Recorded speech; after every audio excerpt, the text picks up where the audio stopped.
And we're back. You are listening to the Exitology Unlock Your Profits, Unlock Your Potential show on the number one global business talk and news network on the internet, IBGR, International Business Growth Radio, the world of business at your fingertips.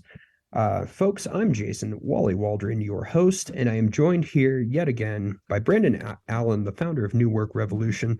And we've really been talking about a lot of valuable things. We talked about how to understand your game and how you know if you're winning the game of leadership. We talked about relationships and how that's the glue that really binds your business together. And we really went deep in this last section. We talked about getting to the root of challenges so that you can make lasting change. And really thought that was a great segment. And so I'm very excited to bring it on home here this afternoon.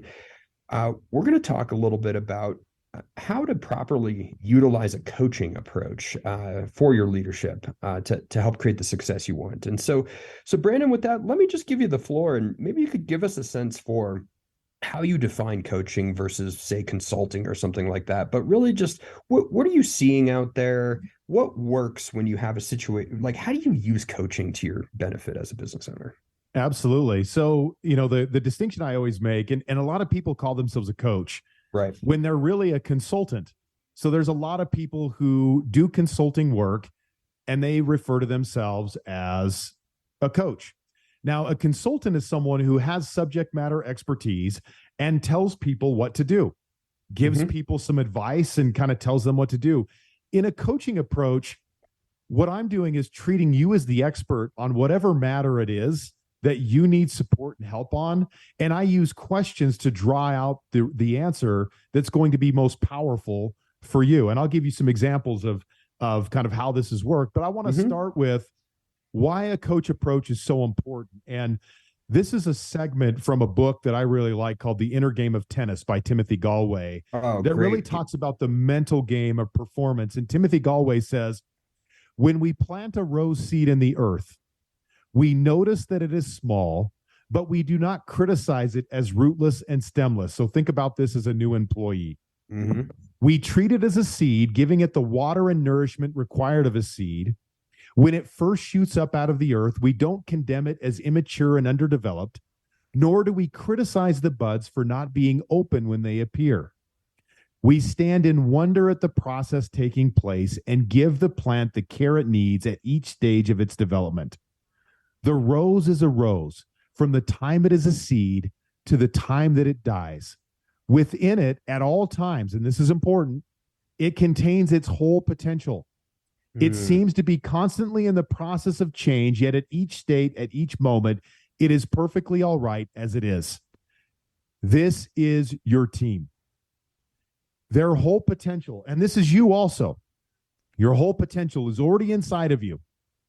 But because of life experience, limiting beliefs, past failures and issues, you're held back in realizing your full potential. And a coach approach is the only way to do this. And I remember thinking about this. I was doing a coaching, what we call sparring in coaching. I was in the coach dojo and I'm sparring with this woman from France. And when we talk about sparring, it's not like we're fighting against each other to like see who can coach, like some kind of a breakdance fight, but it's really about me coaching and her being coached and bringing something to me to be coached.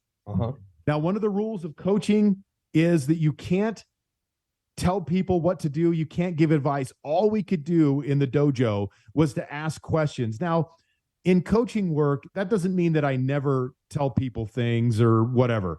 But in this particular instance, I was forbidden from doing anything but asking questions. Wow. So this woman starts talking about something that I have a lot of subject matter expertise in. It was time management. And she was talking about all these things. And now I've got two things that are competing against each other. My brilliant brain with my big ear. Now, a good coach is going to use their big ear and minimize their brilliant brain, because I started to get my brilliant brain involved. And then you know what I think I wanted to do? I wanted to tell her something. I really wanted to tell her how to fix this problem. I've seen it 1,000 times. I'll fix this for you. But I resisted because I knew I was being watched. There was the accountability here. And I let her get to the place that she needed to get to. Her solution to the problem ended up being so insightful and so powerful. I said, wow. She said, wow. And I thought, oh my God, I almost ruined it by opening my stupid mouth and Wow. telling her what to do. That is really interesting. Yeah. I almost think I love everything that you shared there. And what I heard was really the importance of taking essentially a Socratic approach, right? It's sitting at the seat of Socrates as the questions are asked so that the awareness unfolds, as opposed to, perhaps consulting would be more like, I don't know, following Alexander the Great into battle or something like that, right? Right. And the because if you're going on the other side, we're pulling you on this path and you're coming along because that's what you asked for, versus a much more soft, awareness driven approach. And I think that really, I think that's part of, and you haven't said this, but just experiencing this here, it seems like that's probably why coaches can create that lasting change, because you're really creating a situation where the awareness is driven from their experience and bringing forth the wisdom that's already there, or the potential that's already there in that rosebud example, right? Absolutely. In Wow. leadership, you can have influence or you can have control, but you can't have both. Mm. Influence is infinite. Control is finite. You can only force, tell someone what to do, threaten someone so much before you run into a place where you can't go any further. Mm-hmm. And so when we talk about, a coach approach, what it is it's me holding up the mirror. And there's two different ways I can approach a problem. I can hold up the mirror and I can tell you you're ugly. Or I can hold up the mirror and have you look at it and you can tell me what you see.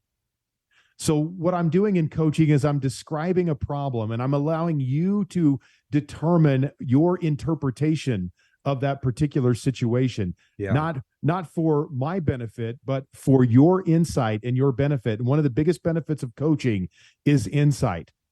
I see something from a perspective that you don't, and I'm going to ask you the question that now allows you to look around the corner and say, oh my God, I didn't know that was there. And a lot of it at times feels so obvious, but when we make that discovery for ourselves, it's so much more powerful. And this goes back to something that leaders are always faced with in terms of decisions. You can either make easy, hard decisions, or you can make hard, easy decisions. Easy, hard is this in leadership, and this is control. I tell you what to do, you go do it. Easy today, hard later when they keep coming back to the well for a drink. So if you're a leader who wonders, why do my team members keep coming back to me to ask me these questions and ask for my help? It's because you've created an environment where that is the way that they get things done. Instead of the hard thing is, I coach them, I give them the ability to do it and figure it out and the confidence that they can.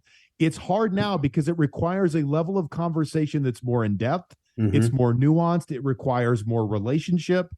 But later on, now I've got a team of independent, empowered people who are clear about what to do, have confidence in how to move forward, and therefore get results and take us much further than we could ever go. And if you're a leader who is always directive, you are not utilizing your team in the terms of leverage appropriately. You are stunting your own business's growth by being the center point of everything that happens versus, my favorite leadership quote is by Lao Tzu, who said, a leader is best when their aim is finished and their goal is fulfilled. The team will say, we did it ourselves. And that's when you've created true empowerment in your team and real freedom. And coaching really helps us get there. But we're so ingrained in wanting to tell people what to do because we're smart, right, that we ruin it by getting involved when we don't need to be, in a way that we don't need to be. Well, here's what's amazing to me as I'm listening to all this. I look at this through the lens of what we do, which is we help businesses grow, maximize, and unlock the transferable value that's there, right? Yeah. And so a big piece of how that comes forth is it's called decentralizing the business owner, right? Right. And so when you were talking about, hard easy versus easy hard, it was interesting because the valuable business that has the decentralized owner has done the hard work so that they aren't needed for all of these things, right? Yeah. And there's a piece of the ego that has to go away to make this happen and all this other stuff. And so for the listeners out there, I want to tell you, if you're running that diesel company we were talking about and they're at the $50 million revenue range, and let's say they're flowing $5 million down to the bottom line every year, the difference in the multiple of what that is worth, the decentralized business owner is going to get a multiple of that actual cash flow that is 3, 4, 5, 6 times higher than the business that is essentially addicted to having the owner there. And so this might sound like woo to the average person the first time they hear it, but we are talking multi-million-dollar leverage here when we're talking about these things. Yeah. Yeah. There's no woo in making money. And when my clients make more money and they have more time, they see the tangible results of empowering people and learning how to communicate in a way that does that creates that lasting benefit for them. So I get that some of this stuff feels difficult. And this is why people don't get into this space, because it feels a little squishy. It feels a little nebulous, but it kind of speaks to utilizing skills that we're not really natural at, or we're not born with. So it is a lot more difficult that way, but the payoff for the leaders who take it on is immeasurable. Yeah. So Brandon, do you have any lasting parting pieces of wisdom here, 30 seconds or so before we break for the day? Man, I would just say that, look, be clear about where you want to go.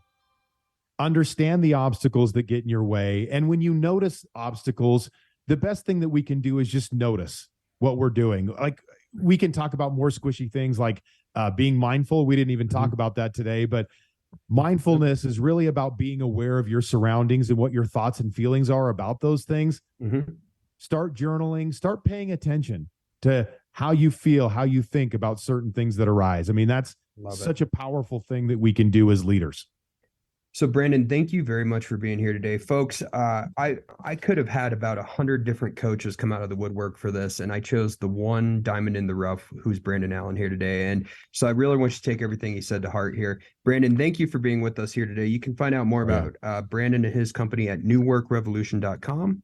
And of course, you can find out more about Xtology at xtology.com. Thanks for being here, folks. We'll see you next time.